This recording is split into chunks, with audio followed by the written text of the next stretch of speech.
Assalamualaikum warahmatullahi wabarakatuh. Perkenalkan, saya Anila dari kelas 7. Saya akan mempresentasikan tentang tata surya pada mata pelajaran geografi.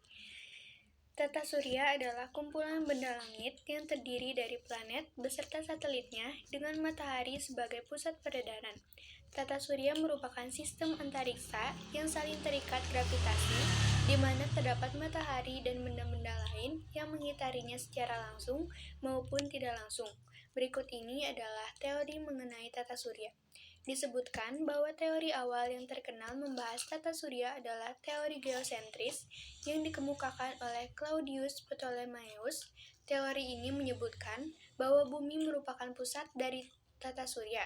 Namun, setelah adanya penemuan astronom Galileo Galilei melalui teleskopnya dan pengamatan mendalam oleh astronom Tycho Brahe bahwa teori geosentris tidak bisa menerangkan. Ini adalah teori mengenai tata surya.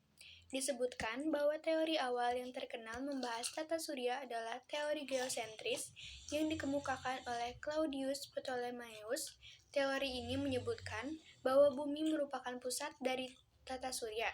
Namun, setelah adanya penemuan astronom Galileo Galilei melalui teleskopnya dan pengamatan mendalam oleh astronom Tycho Brahe bahwa teori geosentris tidak bisa menerangkan beberapa sifat gerak planet. Akhirnya, tercetuslah teori heliosentris yang menyebutkan bahwa pusat dari sistem tata surya ini adalah matahari. Dalam buku berjudul De Revolutionibus Orbium Coelestium, Nicolaus Copernicus menyebutkan bahwa matahari sebagai pusat tata surya dikelilingi oleh planet-planet dan anggota lainnya. Berikut ini anggota tata surya. Yang pertama, matahari. Matahari memiliki ukuran yang paling besar dibandingkan dengan planet-planet yang mengelilinginya. Diameter matahari adalah sekitar 1.392.684 km, sekitar 109 kali diameter bumi. Sebutan untuk matahari pun adalah bintang sejuta, sebab sinar yang terpancar dari matahari tidak pernah padam. Yang kedua, planet. Planet memiliki ukuran yang lebih besar daripada anggota tata surya lain seperti komet. Beberapa penampakan planet bisa dilihat dengan mata telanjang di waktu tertentu, seperti Merkurius, Venus, Mars, Jupiter, dan Saturnus. Sementara itu, Uranus dan Neptunus bisa dilihat melalui teleskop. Pluto sempat dikatakan sebagai planet. Namun, berdasarkan keputusan International Astronomy Union (IAU), Pluto tidak lagi dianggap sebagai planet karena tidak memenuhi syarat. Berikut ini beberapa syarat benda angkasa bisa dikatakan planet. Antara lain yaitu 1. Mengorbit pada bintang atau sisa bintang. 2. Memiliki massa yang cukup untuk melakukan gravitasi sehingga bisa mempertahankan bentuknya. 3. Tidak cukup kuat untuk melakukan reaksi fusi pada intinya. 4. Orbitnya tidak bertumpangan dengan orbit benda angkasa lain. 3. Asteroid. Jutaan asteroid bergelombol membentuk sabuk raksasa. Sabuk asteroid terletak antara garis edar planet Jupiter dan Mars. 4. Komet. Komet sering disebut sebagai bintang berekor. Tetapi sebenarnya, komet hanya tampak seolah-olah memiliki ekor. Ekor komet adalah gas bercahaya yang terjadi saat komet lewat di dekat matahari. Benda angkasa yang berbentuk dari es dan debu ini mampu menguap, membentuk kepala dan ekor, sehingga banyak yang menamai komet sebagai bintang berekor. Ketika sudah jatuh ke permukaan planet, serpihan meteor dan benda ruang angkasa lainnya disebut sebagai meteorit. 5.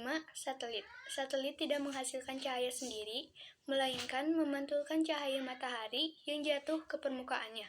Contoh satelit alami adalah bulan, yang mengiringi planet bumi dan juga mengelilingi matahari juga. Hampir semua planet memiliki satelit alami, kecuali Merkurius dan Venus. Ukuran satelit rata-rata lebih kecil dari planet, dengan diameter sekitar 1000 km. 3. Asteroid. Jutaan asteroid bergelombol membentuk sabuk raksasa. Sabuk asteroid terletak antara garis edar planet Jupiter dan Mars. 4. Komet. Komet sering disebut sebagai bintang berekor. Tetapi sebenarnya, komet hanya tampak seolah-olah memiliki ekor. Ekor komet adalah gas bercahaya yang terjadi saat komet lewat di dekat matahari. Benda angkasa yang berbentuk dari es dan debu ini mampu menguap, membentuk kepala dan ekor, sehingga banyak yang menamai komet sebagai bintang berekor. Ketika sudah jatuh ke permukaan planet, serpihan meteor dan benda ruang angkasa lainnya disebut sebagai meteorit. 5. Satelit. Satelit tidak menghasilkan cahaya sendiri, melainkan memantulkan cahaya matahari yang jatuh ke permukaannya. Contoh satelit alami adalah bulan, yang mengiringi planet bumi dan juga mengelilingi matahari juga. Hampir semua planet memiliki satelit alami, kecuali Merkurius dan Venus. Ukuran satelit rata-rata lebih kecil dari planet, dengan diameter sekitar 1000 km.